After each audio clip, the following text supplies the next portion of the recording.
welcome back to IOF Talks. Today is a very special episode where I'm so lucky to have two amazing orthodontists that I can call idols, Dr. Scuzzo and Dr. Skander. So for today's episode, we will zoom on complex cases. So Dr. Scuzzo, welcome to IOF. Thank you. Just start talking a little bit about yourself and your long story around orthodontics, which I know is amazing. Yeah, at first, thank you for the interview, giving me the possibility to talk about myself. I started my career in '83, Wow. so many years ago. And when I started, I immediately focused about aesthetic orthodontics. Of course, orthodontic is aesthetics, mainly for patients. But at the time, I was involved in the first lingual orthodontic course, then that was almost invisible appliance, and I was immediately attracted from this technique. And following this attraction, I tried to, I made all my orthodontic journey with this technique. Today, the new trend is aligners, and almost invisible too. According with the majority of the cases treated by aligners, in my office, for example, we treat most of the cases aligner and lingual, or some of them in combination, especially the difficult cases, in order to exploit the best of the both biomechanical advantages.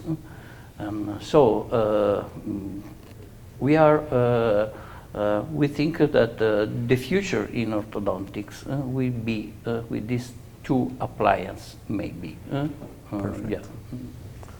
And you, tell us a little bit about your long story also. Yes, it's a bit long. So to go a little bit far way back, I was intended to go to study philosophy or law. Wow. Yeah, to go to law school and study philosophy, and then at the last minute I switched to dental studies. But I don't regret, of course, at all. I felt my profession is really a passion since the first days, since my early years of practice, and I tried, of course, all the techniques. I think that I have many gifts in my practice. One of them was to be involved deeply in the lingual technique, which is for me one of the best school to become an orthodontist. It requires a lot of skills. Passive self-ligation also has been a gift to my practice. And today, aligners also, with their latest evolutions, are amazing and allow us to do beautiful things. And that's what makes the passion always alive. Wow. Yeah. So based on your experience, what is for you nowadays a complex case? But complex case is a complex word. Maybe big skeletal problem are complex cases, and maybe big crowding sometimes is quite difficult to manage, especially in the adult patients. To grow tentative or the grow control also we can enclose in the complex cases. Maybe management of severe periodontal problem in adult patients, and not only in adult. And last but not least, maybe the impact of the teeth and all the mix of this factor sometimes make the case complex. Yeah. Do you also have a definition for complex cases? Well, they are not simple cases, to be clear. All cases require a lot of precision, a lot of accuracy. If you are treating, for example, cases with aligners, there has been a question asked recently. Class 3 are considered as complex cases to be treated with aligners. So it may be also something related to the tool you are using. Of course, for me, what is complicated is to really have precise goals, very clear goals, and to give yourself all the abilities to treat the case according to your goals and not according to the effects of your tools.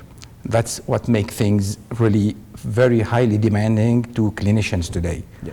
Do not forget, not lose your treatment goals. Yeah. A big part of our audience is young doctors that are starting.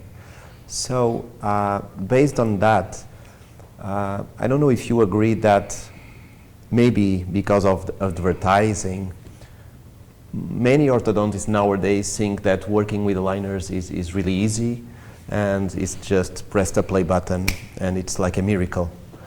Based on your experience and all your knowledge, what advice would you give for someone that is starting and just starting with aligners? Because as you said, you started both with lingual and it required a lot of handwork. Yes. And nowadays we are all focused on computers, so maybe for the young generation it could look easier, and it is not. What is your advice on that, being a professor? What can you... Yes, according to what Skander said, you have to have clear what is your goal and treatment. And according with your orthodontic background knowledge, you have to make the right diagnosis and the treatment plan. I think aligner is not so easy as seems.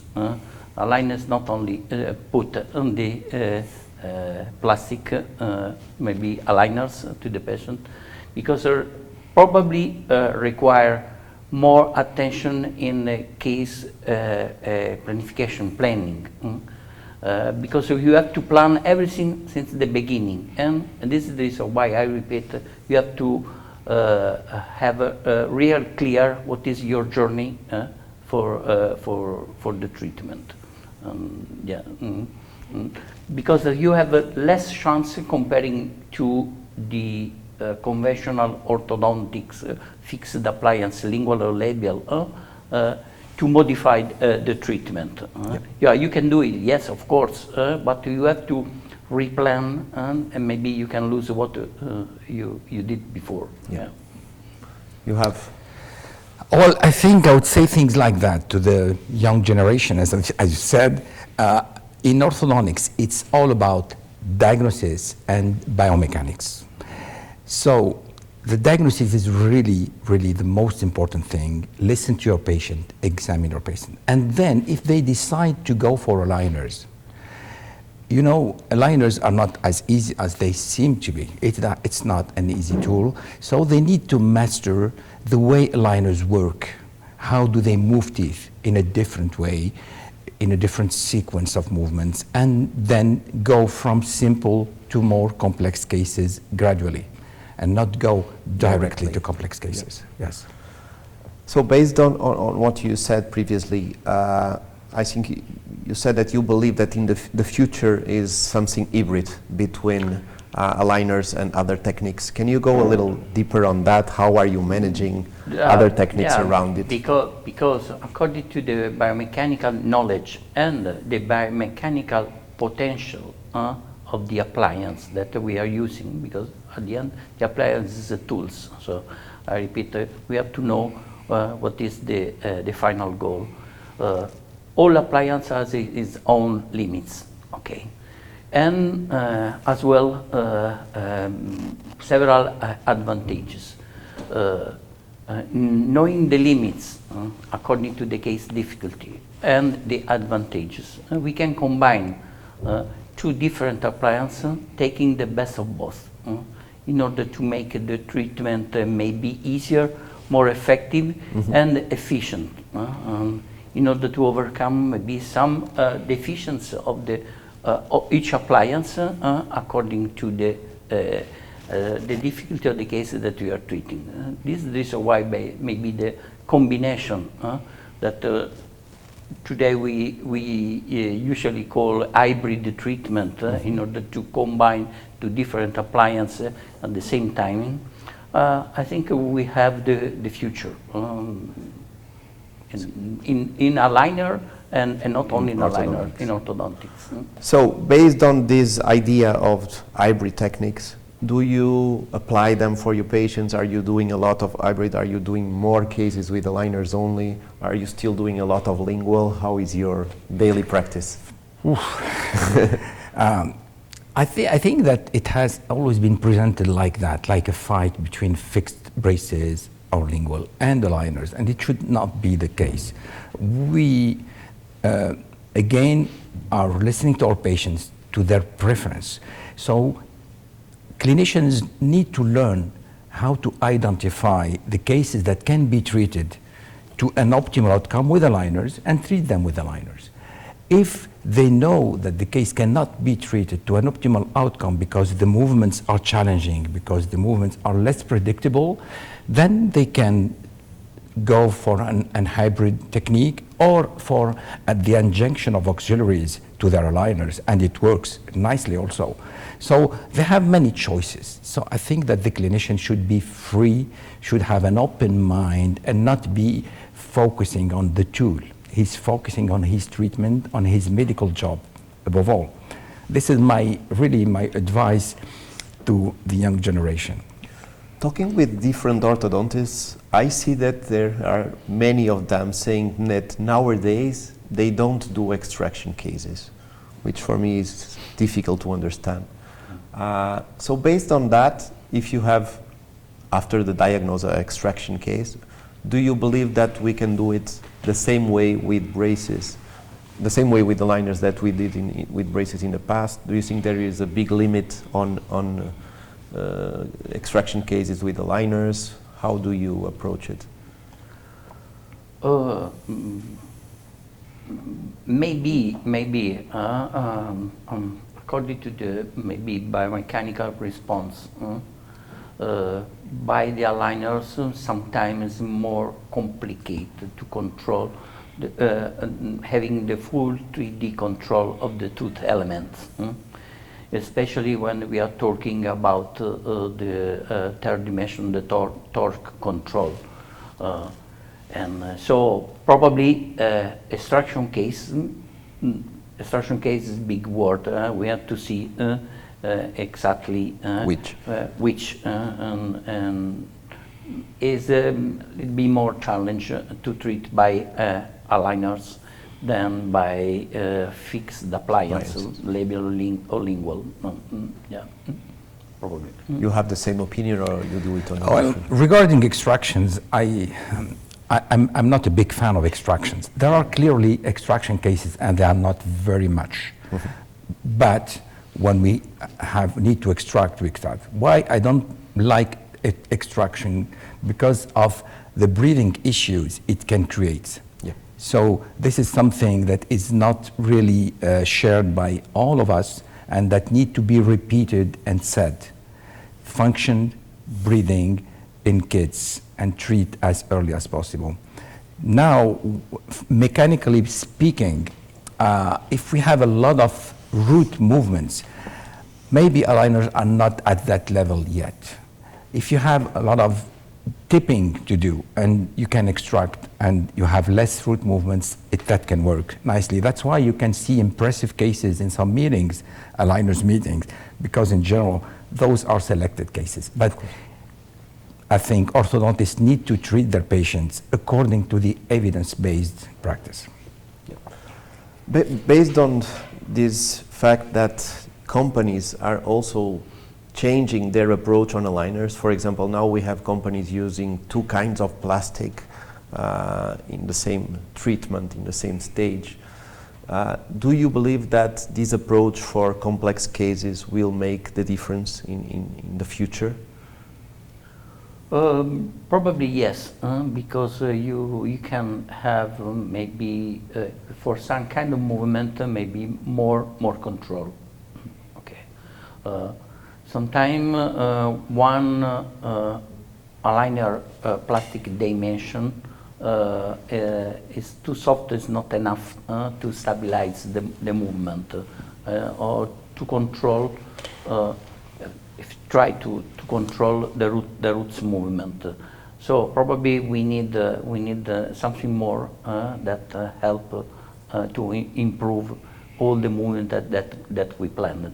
Yeah, probably I think there will be the future, and I think the big game, the big challenge for the future in the aligner therapy will be the new material. Yeah, absolutely, new material. One of the things that I suffer, and probably you too.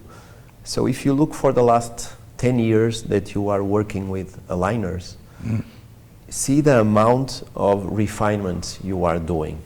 And obviously we try nowadays to create the best biomechanic to get the best first set of aligners.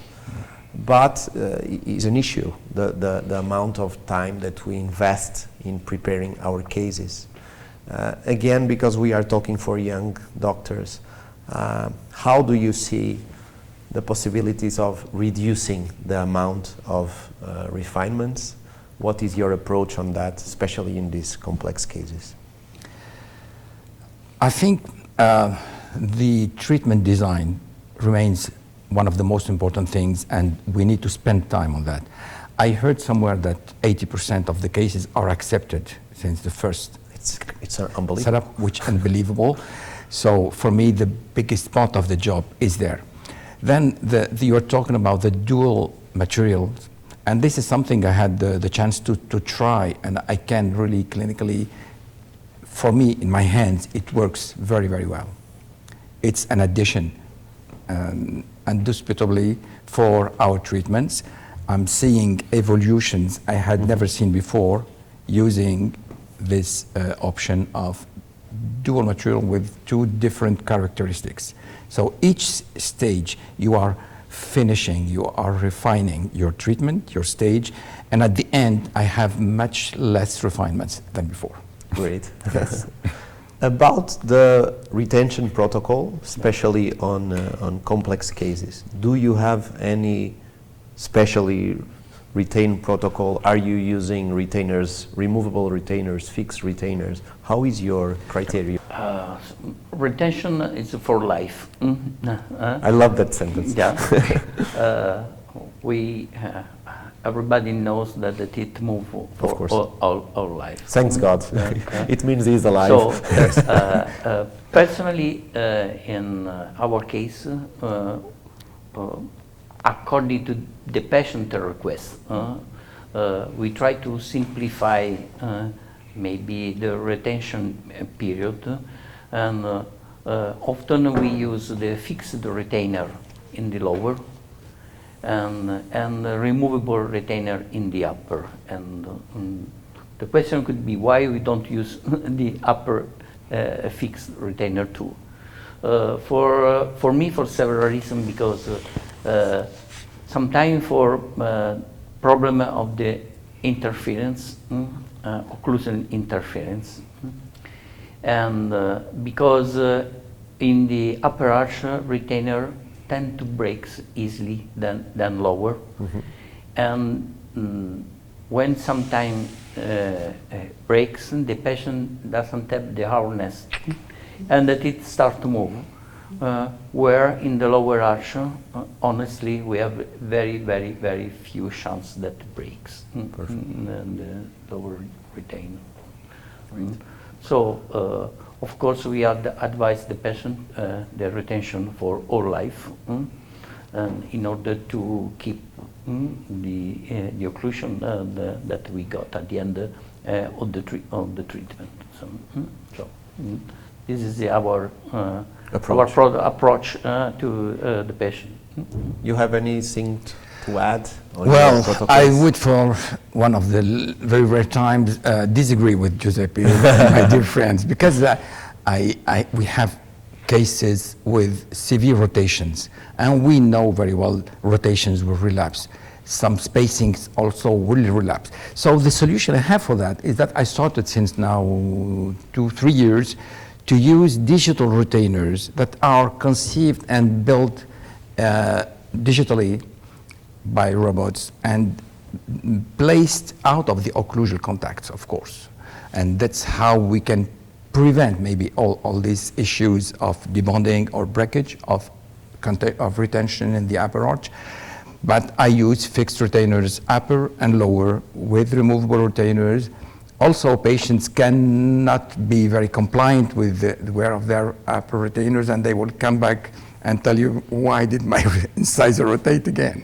So you have to be very, very careful with that. Okay. Great.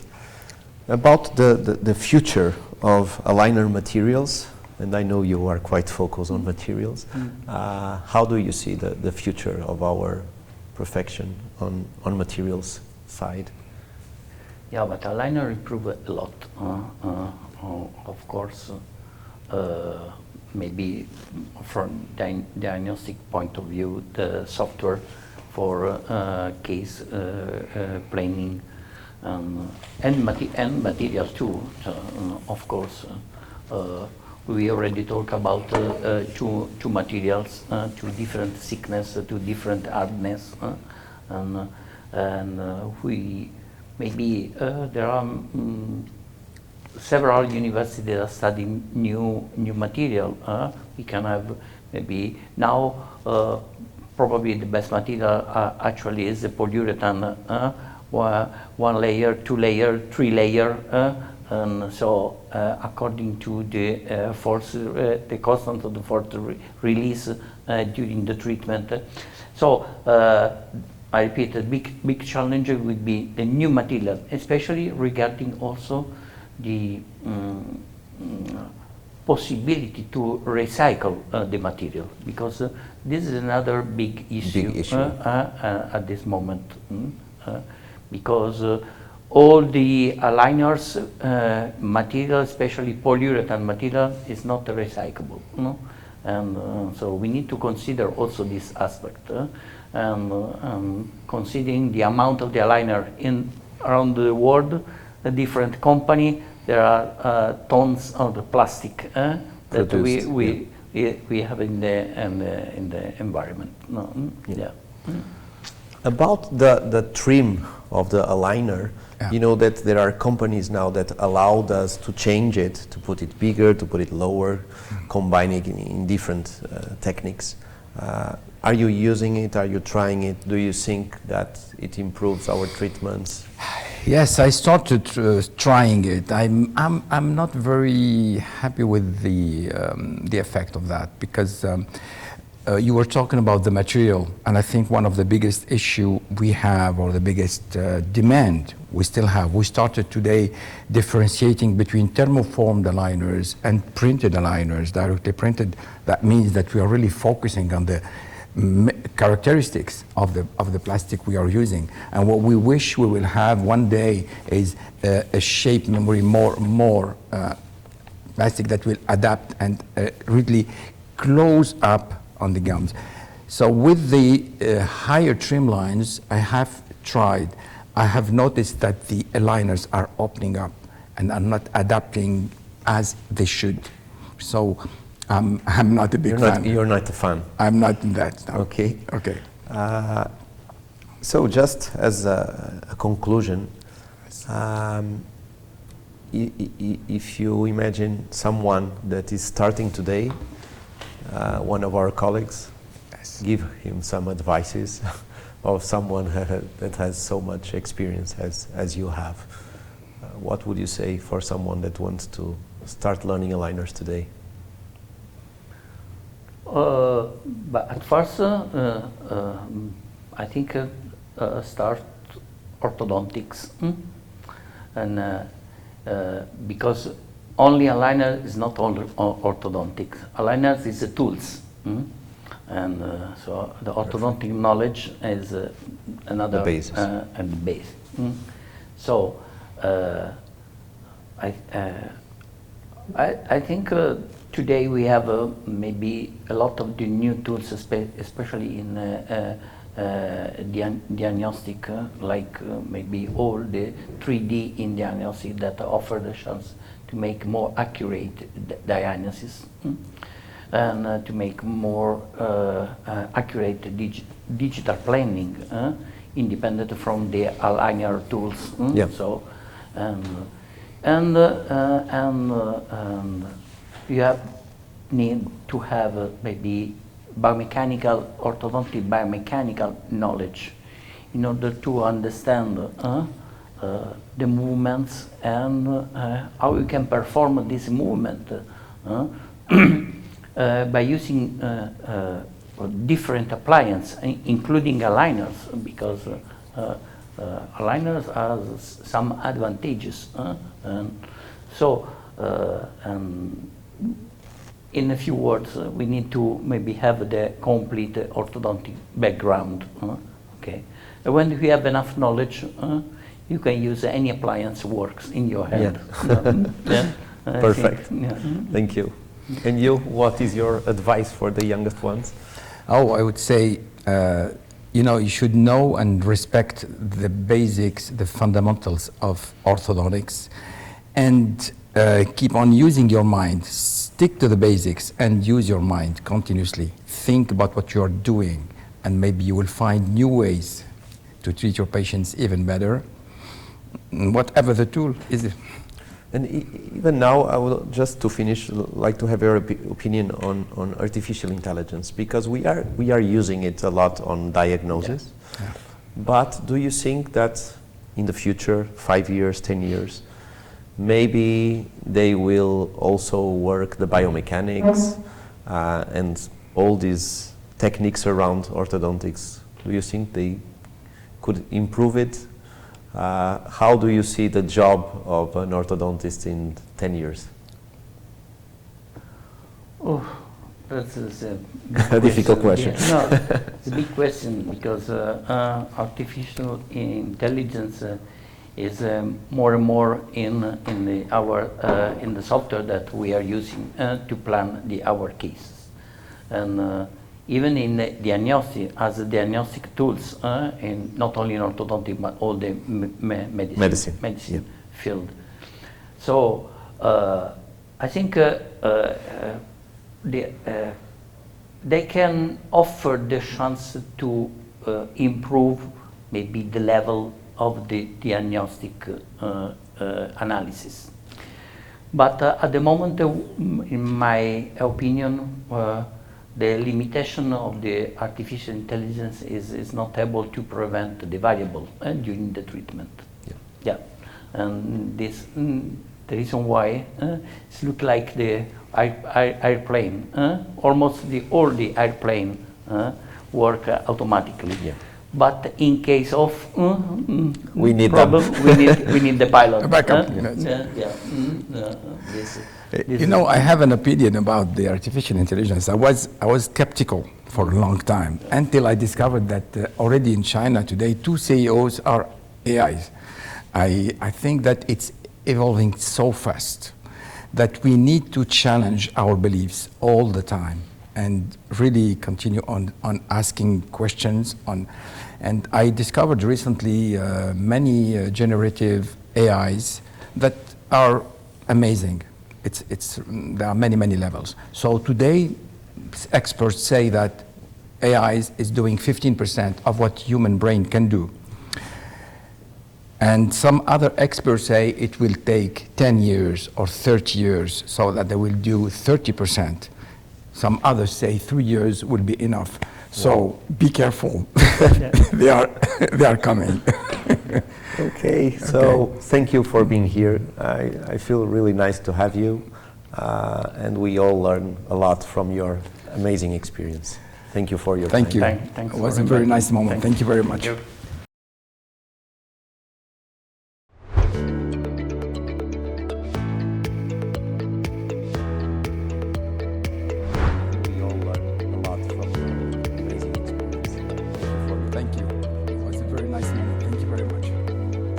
We are done. Yes. Perfect. Well, the best, my friend. Perfect. Thank you.